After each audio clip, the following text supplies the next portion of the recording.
Okay, welcome to the PWHT podcast, a show dedicated to helping hockey families navigate the journey of off-ice training and preparation. I'm Dr. Zach Rourke, founder of PWHT, and I'm here to answer questions and provide actionable tips to help you reach your potential. Each episode is a bite-sized, just 10 to 15 minute show packed with information you can start using today. As always, if you have a question that you want answered, reach out to us via Instagram at PWHTMN. On today's episode, we're going to kick off our Managing the Hockey In-Season series. We're going to discuss the right approach to in-season training, and by the end of this episode, you'll understand why shifting your mindset from a no days off mindset to a rest is a weapon mindset can be a game changer for you, your performance, and your long-term success. So right away, we'll jump into the actionable tip. This is like the theme of the show, and the tip that we have for in-season training is simple. Rest is a weapon. Okay, so if you can shift your mindset to prioritize recovery, you can think about staying fresh throughout the long season. That's actually a big shift in mindset from what a lot of athletes and families that I've worked with have throughout the season. So let me explain. So it's really popular to have the mentality, no days off, you always got to grind, you got to keep working hard and all that kind of thing. And there's certainly a time and place for working hard. But what you have to understand overall is that the way the hockey in season is set up is it's going to ask more out of your body than your body can probably actually accomplish, at least at certain points within the season.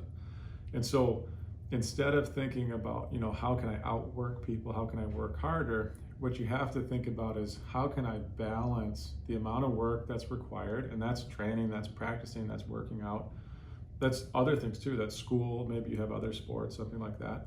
How can you balance all that work with the amount of rest that's required to actually recover so that you can maintain your ability to perform? So if you take the no days off approach and you just grind and you try to work harder and you skate before school and you skate after school and you have 3 games a week and all that kind of thing, you're gonna run into 2 major problems. One of them is your performance is going to decrease. It'll decrease largely because of central nervous system fatigue, which is a bigger issue, and we can talk about that a different time. But you can think of it as your brain starts to get tired, and your brain is responsible for all your ability to move and process and think on the ice and all that kind of stuff. And so if that starts to get tired, performance will decline. And then you're going to have like secondary issues of fatigue, whether that's creatine levels or carbohydrate levels or muscle tissue type fatigue. And that stuff becomes real throughout the course of a season. And then the second part, and they're related, the second part is you're going to have an increased risk of injury. And as you fatigue, it's really well documented in the lit that most injuries occur in a state of fatigue, whether that's the end of a game, end of a season, most injuries will occur in a state of fatigue. So if you push too hard, you're gonna end up with decreased performance and an increased risk of injury. Now, the reason that I'm suggesting that people shift their mindset from a no days off mindset to a rest is a weapon mindset is because what I see is that most people push too hard. Most people overtrain. Most people are trying to keep up with the Joneses, and they're trying to do more and work more and work more. And when I talk to like every professional in this space, if that's a physical therapist, if that's even like a hip surgeon, other trainers, skill coaches, every single one of them says these kids are doing too much. They're training too much. They're practicing too much. And it's understandable. It feels like there's a lot of stakes, that kind of thing. You want to develop, you want to keep getting better. But in order to continue to develop, you have to understand that there's only so much you can do. And if you do too much, it'll actually work against you in the long run. Okay, so rest is a weapon. And the first guy that ever brought that one to me was Derek Stepan. And he always talked about how rest is a weapon. He played a long time in the NHL, obviously. And it's interesting because the longer that you play in the NHL, the more common it is to hear an athlete say rest is a weapon. They tell that to the younger kids. They tell that to their trainers, especially when they don't want to work out. That's a different subject. But embrace this idea that rest is a weapon. It's not wasted time. It's actually a tool for success, okay? If you want your central nervous system to recover, if you want your muscles to recover, you have to rest. So prioritizing recovery is going to help you when it comes to maintaining explosivity, maintaining your conditioning, maintaining your skills even. And it's a balance, and so we'll talk about that. What we have, our framework for balancing is what we call the golden rule. And I talk about the golden rule all the time. And this, what I'm doing right now is a little bit of a series, like I said, on how to manage the in-season.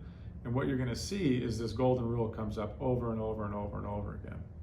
So the golden rule is you get 8 to 10 exposures in a week, you get a maximum of 2 exposures in a day, and ideally you have 1 to 2 days of 0 exposures within your week.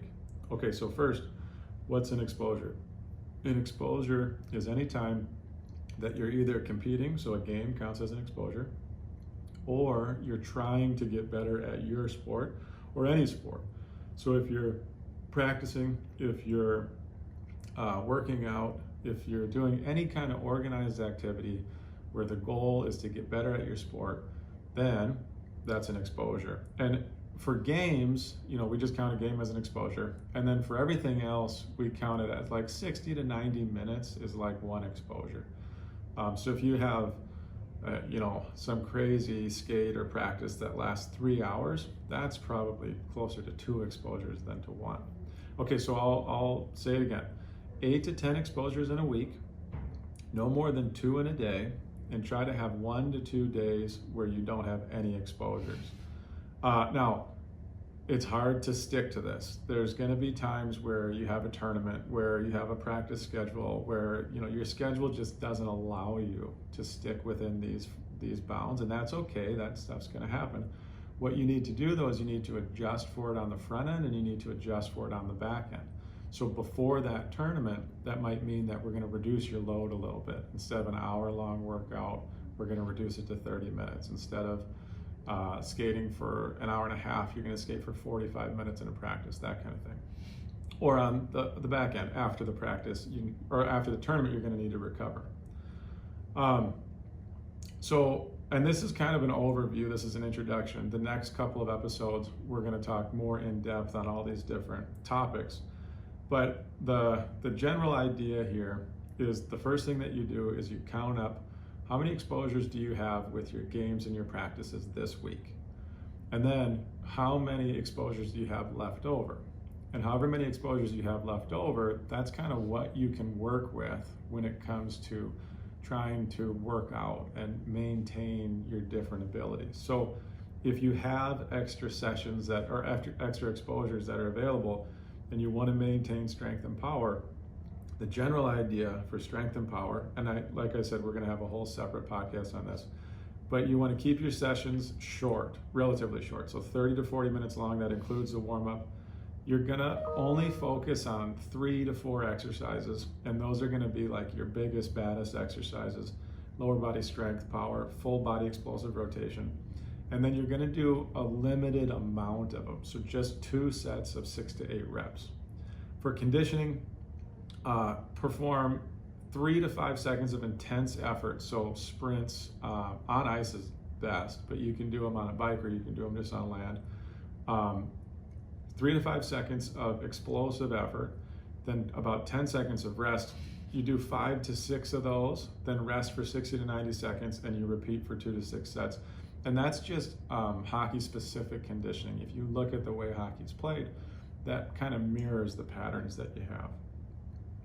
Okay, so this whole podcast is sort of the setup. This is about shifting the mindset.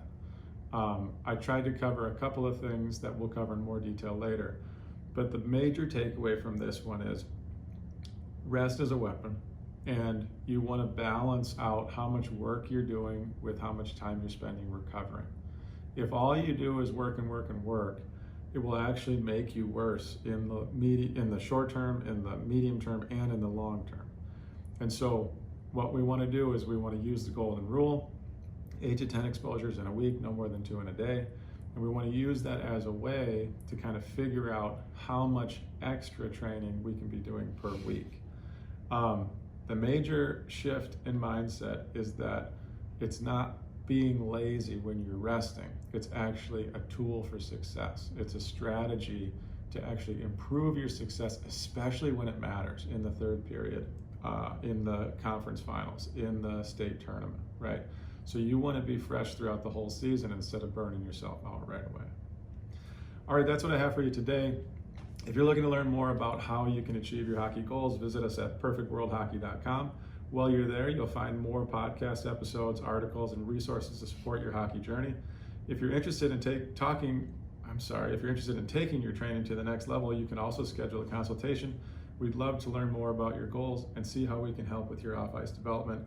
Follow us on Instagram or YouTube at PWHTMN to join the conversation and connect with the PWHT family. Thanks for listening, and I'll see you next time on the PWHT podcast.